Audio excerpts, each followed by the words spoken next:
Hi everyone, thank you so much for tuning into my second video diary. This one's going to be about university style of work, so I'm going to be showing you the similarities but also the differences of being a first year undergrad at LSE compared to what you've been accustomed to during A-levels. Okay, so I'm going to start with the similarities just because that's probably a bit easier. We still get homework, luckily for us, that we have to hand in during our classes. We also have exams in the summer, but for some courses they've just started to have January exams, like in certain modules. I've got one January exam, so it shouldn't be too bad. And also, just like school, we're still encouraged to read deeper into material that isn't sort of within the syllabus. So one of the key differences between studying at LSE as an undergrad and school is probably how the whole course is taught. Here we have both classes and lectures.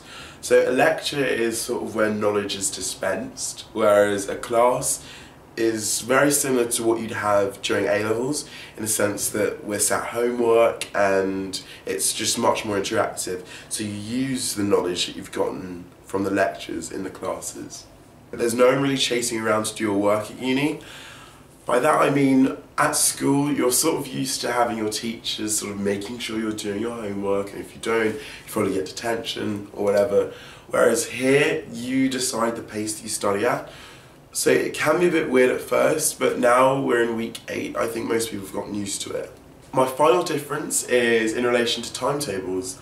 My timetable is quite good. I mean, I've got a completely free Tuesday and Wednesday, although this is compensated by a really jam-packed Thursday and quite busy Friday. But no matter what your timetable is like, it will be much more flexible than the one that you've had at school.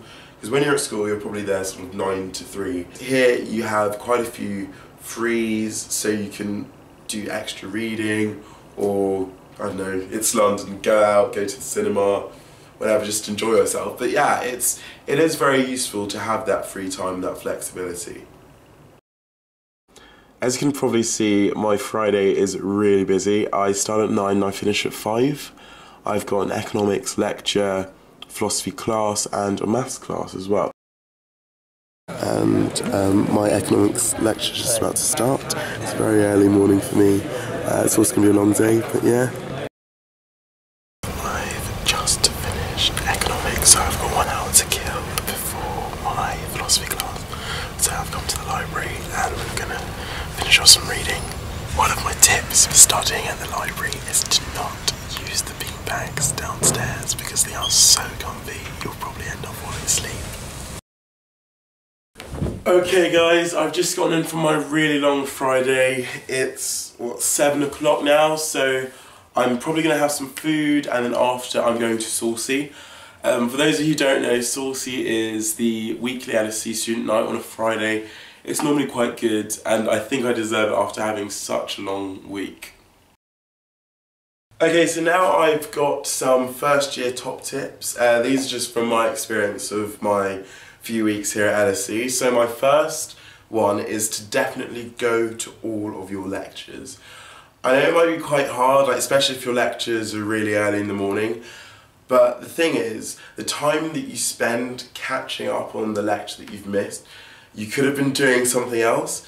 So it just makes so much more sense to sort of go to them, like even if you're not feeling up for it. Top tip number 2 is to make sure you go to office hours. What they are is just an informal drop-in session with your lecturer or your class teacher, and you can just like clarify stuff you didn't quite understand, you can ask questions, but they are very useful, especially during exam season. My final top tip might sound a bit weird, but it's just to try and get out as much as possible. I think it's very important that you're not always just studying. It is very tempting to sort of just stay in and do work just to make sure that you're constantly ahead of the curve.